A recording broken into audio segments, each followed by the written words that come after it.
By the year 2169, individuals are genetically modified to cease aging at the age of 25. Once this occurs, a timer appears on their arm, indicating that they have only 1 year left to live. As time is now society's currency, they must labor. This implies that the wealthy are virtually eternal. In order to distinguish between classes, the nation has been divided into time zones. The wealthiest neighborhood is New Greenwich, while in the slums, Will and his mother Rachel live in a cramped flat with just enough money to survive each day.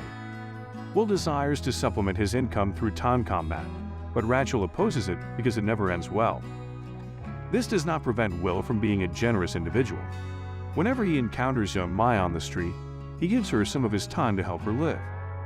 Will and his best friend Borrell are constantly increasing the prices of snacks at the local factory where they both work, and it is normal to find timed-out dead bodies on the floor. They're all paid by the day, but the manufacturer constantly comes up with an explanation for why their workers didn't fulfill their quota so that they may pay them less. One evening, Will visits the tavern where he once gambled for an hour a man.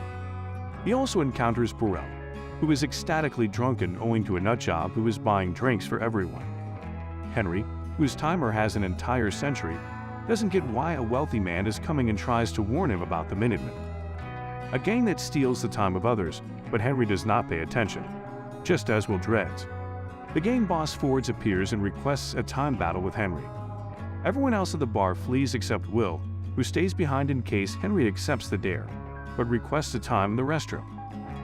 With only one security accompanying him, Will seizes the opportunity to knock out the gangster and escape with Henry through the back door. They run a few blocks and hide in an abandoned factory, which locks from the inside to keep them secure for the night. People will question why a wealthy man is in the slum, and when Will points out that Henry departed New Greenwich because he is 105 years old and tired of living, Henry admits that he did so. This is foolish. Henry finds the boy's lack of comprehension of the world amusing. He adds that the rising expense of living in the ghetto ensures that people will continue to perish, as the wealthy cannot survive without the poor. Henry and Will eventually fall asleep, and in the morning, Henry takes advantage of waking up first to give Will all of his time, keeping only 5 minutes for himself. Will awakens shortly thereafter and discovers a note on the window that reads, "Don't waste my time." When he glances out, he sees Henry sitting on the bridge just before he times out without realizing that there are surveillance cameras around. Will visits the bridge to confirm Henry's demise before fleeing. Henry then visits Bohr's residence, where he encounters Bohr's wife Greta and their child. Henry has a private conversation with Borrell and gives him a decade, which corresponds to the 10 years they've known each other. Henry waits for his mother at the bus stop in the evening, but she never shows. Rachel has only an hour and a half left, and the bus fare increased in the afternoon, so she cannot afford it. Returning home is a 2-hour walk, so Rachel must dash as she wants to see her kid again. Will also begins to run. When learns what's happening, she and her son crash in the middle of the street, but it's too late, and Rachel's time expires in Will's. The next morning, the Chimney Keeper's police team discovers Henry's body in the river. Agent Leon is convinced that he has been assassinated for his time, so he instructs his guys to review the surveillance tape. Due to the camera position, they do not see Henry's body fall, but they do see Will's face and conclude he is responsible for his death. Meanwhile, Will desires vengeance for the death of his mother. He takes a limo, pretending to be a wealthy man who got lost, and orders the driver to take him to New Greenwich, despite the fact that he must pay an exorbitant toll each time he crosses the bridge. Once he arrives in the city, he checks into a fancy hotel, and Socialite becomes aware of his presence. After relaxing, Sylvia will eat while she observes him from a distance. Will is not from this area, but the waitress treats him well because he leaves substantial tips. She also mentions that Will require nicer attire at the casino. The fact that Wood traveled so many time zones in a few hours appears odd to the system, allowing the timekeepers to determine his location. Leon learns he had pursued Will's father via the. In the evening, Will purchases a suit and visits a casino, where he is asked to make a yearly donation because he is not a member.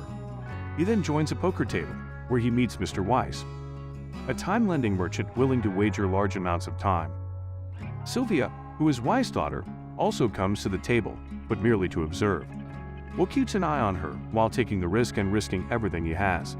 This gamble pays off, as Will wins the game, which gets him an invitation to Weiss' next party. The following day, Will purchases a luxurious automobile and drives it to Weiss. Sylvia is really interested in Will and extends an invitation to dance. She tells him she can tell he's from the slums. She says that she occasionally invites individuals from the ghetto since she is constantly surrounded by her father's guards and has no true independence, and she wishes she could do something silly or worthless. Sylvia is initially hesitant, but she soon joins him in the water, and they discuss the possibility of engaging in additional foolish behavior. When people begin searching for Sylvia, she hides in a cave and asks her companion to return before they find her. To avoid suspicion, the couple returns to the estate through alternate doors. Weiss invites Will to a game of poker, but they are stopped by timekeepers who have discovered Will's whereabouts. Following the purchase of his automobile, Will is escorted to a private office for questioning. Nevertheless, when he tells them that Henry intentionally overstayed his visa, they do not believe him and take up the most of his time, leaving him with only 2 hours for booking and processing. Leo says that he reminds him a great deal of his absent father. Weiss and Sylvia arrive to investigate the issue, and Will uses the diversion to beat up the timekeepers and seize a gun before fleeing. He uses the revolver to seize Sylvia as his prisoner, and they flee in Will's car through the rear door. Leon proceeds to pursue Will throughout the city and even tries to rear-end his car, but Will responds by driving in reverse. Will is able to escape as they make their way to the ghetto because he manages to avoid a truck at the last second, whereas Leon is unable to do so and crashes into it. We will request some time from Sylvia, but she refuses. When they reach the bridge, Will's attention is diverted by the surveillance cameras, and he fails to notice the spike strip, causing the automobile to crash. Will and Sylvia lose consciousness, and Fortis and his men discover them minutes later and promptly begin stealing Sylvia's time. The approaching timekeeper sirens are then heard and the gangsters flee, leaving Sylvia with barely half an hour before they awaken. When Sylvia realizes how little time she has left, she panics and seeks Will's assistance. We find it ironic that she is suddenly in favor of sharing, yet we assist her before letting her enter the room. Upon her departure, the timekeepers arrive to assess the vehicle. Although Leon must first request his daily salary because he never carries more time than necessary, he decides not to pursue Will because he is confident he would call them first. Will has gone to visit Borrell to request assistance, but Britta has bad news. Borrell drank so heavily that he only lived for 9 years. Remaining on his timer, Sylvia begins to stress out once more, but we'll notice since she's wearing expensive earrings, so we bring her to the pawn shop. The owner is going to close, but when he sees how precious the rings are, he makes an exception. He also observes how desperate they are for time and pays them only 2 days, which they must take in order to survive. As ransom, they will then take Sylvia to a payphone and force her to dial her home's number, so he can contact Leon. We will request that 1,000 years be allocated throughout the ghetto's timelines. Leon cautions Will that he is becoming too similar to his father and discloses that his father did not die in a time battle, unlike Will. He was actually engaged in a more perilous activity. Will hangs up on him, and Leon informs Sylvia's parents of the ransom, but Weiss is hesitant to provide even what pocket money he asked for him. We will transport Sylvia to his place, where she will spend the night, and she will change into Rachel's old clothes. Sylvia inquires about Will's father, to which he responds. His father was a skilled time fighter and taught him a few techniques to establish his point. He grabs Sylvia's arm and demonstrates how to time his attacks. There is a contest of wills between the timers. His father taught him to let the opponent believe they had the advantage, let his own clock almost hit 0, and then, when the opponent is distracted by his impending death, turn the tables and take. Will used to believe that his father was slain in a time battle, but he now recognizes that he was likely killed because he threw away what he had won. Later, Will and Sylvia recounted their 25th birthday experiences. Will's timer began when he was on the street, and he nearly immediately forfeited his extra year due to their debt. In contrast, Sylvia awoke peacefully in bed, and her father presented her with a decade to celebrate. The following morning, we will observe the timeline expanding from the window, but Weiss did not donate to charity, as they have none to spare. Sylvia is saddened by her father's lack of concern, but she eventually realizes he grew wealthy by violating the rights of others. He urges her to go home, but she refuses, forcing them to agree to work together and kiss. Sylvia does want to phone home, so he hands her the revolver to protect herself as he stands in the corner and observes. Weiss promptly answers Sylvia's phone and disregards her insults in order to warn her. The timekeepers will soon apprehend her. Sylvia looks around and sees Leon approaching Will when she does so. Hence, she shoots him in the head. Will examines Leon's timer and gains knowledge of timekeepers. Spend little time with them in order to deter robbers. This causes Will to allow Leon's coworkers some time to rescue him while he and Sylvia flee. Leon starts heading out of town in his vehicle as everyone yells at him for not defending the little folk. Fortunately, his fellow keeper rescues him before the situation escalates violently. Will has an idea after Sylvia points out that they cannot continue driving in a police car. He claims to be a timekeeper to halt another car on the road, and then he and his accomplice proceed to steal the wealthy woman's earrings and her time, giving her only 1 day before she flees in her car. Once they are sufficiently out of town, they pull over to watch the news and discover they are now sought. Others will again urge Sylvia to return, but she refuses because doing this is significantly more rewarding. In the meantime, Weiss deceives his investors by claiming that everything is under control. Leon appears to notify him. This is no longer a kidnapping. Suddenly, Sylvia is being pursued as if she were a criminal. Weiss attempts to bribe Leon into changing his mind, but Leon refuses and warns him that if Sylvia contacts him, he must inform the keepers or he will be prosecuted as an accomplice in the future. When Sylvia inquires whether he would actually donate time if he had it, Will affirms that he would. She formulates a plan. The duo then steals a Weiss money truck and crashes it into a time bank in an attempt to collect as many time capsules as possible. The leftover capsules are left for the ghetto residents to collect. When the timekeepers arrive, there is nothing left. Greta discovers a time capsule among her laundry in the evening. Left by Will is an exclamation. We'll also visit Maya, who is sleeping on the street, and he will set aside additional time for her. The remainder of the time they stole is added to the timetable for the clerk to allocate to whoever requires it. Leon observes extra time in the timekeeper's office and concludes that Will is hurting the very people he is attempting to assist. The following morning, Fortis attempts to rob a man, but the victim is armed and able to defend himself. Fortis pretends to release the victim, but when the man turns around, he shoots him anyhow. When Fortis examines the man's timer, he is astonished to see that he has squandered a great deal of time. Will and Sylvia commence time theft. There are banks everywhere, and their exploits are reported in the news. Weiss wonders if his daughter attempted to kill him, but his wife points out that he nearly suffocated her first. A week later, Leon and his men locate Will's apartment and prepare to enter it. But Will hears the radio conversation from the window and promptly runs away with Sylvia, bursting into a different apartment and jumping from a window at the back of the building, landing safely on a car. Leon imitates them and begins to pursue them through the city. Leon opens fire when Will and Sylvia take the pursuit to the rooftops. Will returns fire but misses, so Sylvia and he descend from the rooftops and board the bus. The driver considers turning them over to the authorities, but he is bribed into silence, and they are let to leave Leon. A few hours later, Will and Sylvia check into a hotel, paying extra for all the rooms and requesting that the front desk not notify anyone.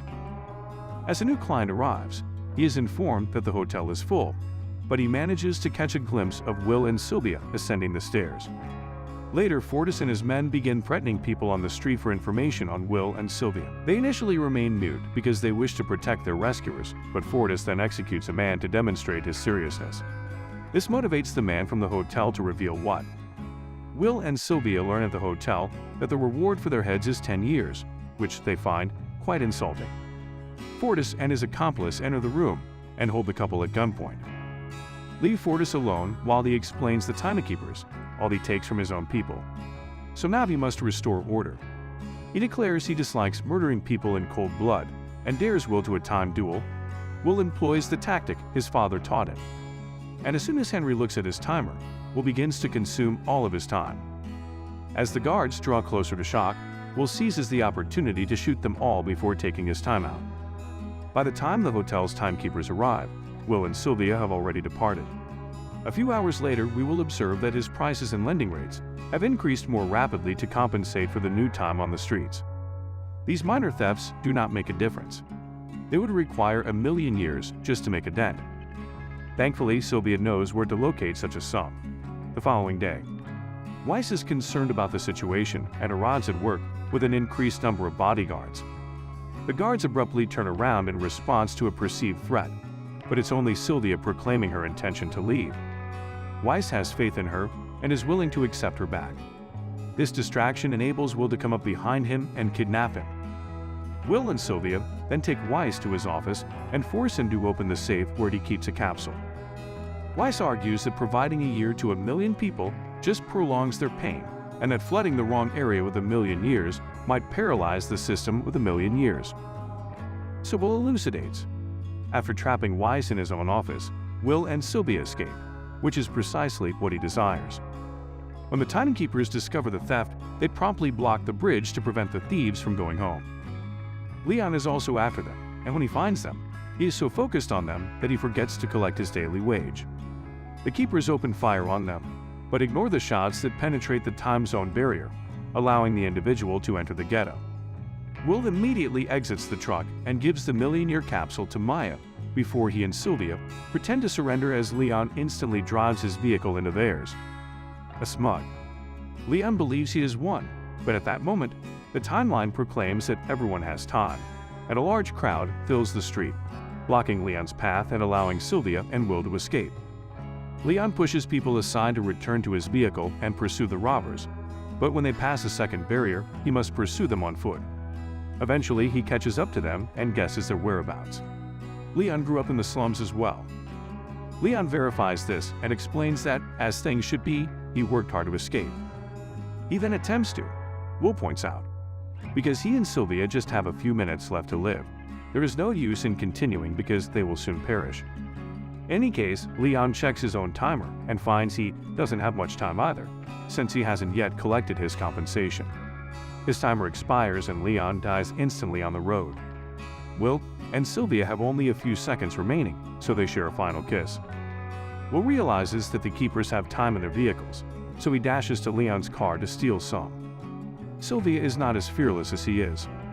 Will runs back to her and they meet halfway, allowing them to spend time together before death gets them again. Weiss has given up on his company and instructed his employees not to do anything because it is over. Nationwide newscasts report that people have taken to the streets. People are traversing the zones to reach New Greenwich as the factories sit dormant. The authorities assert that everything is under control, but everyone is aware that the system will eventually fail. The personnel in the timekeeper's office decide to leave because nothing can be done.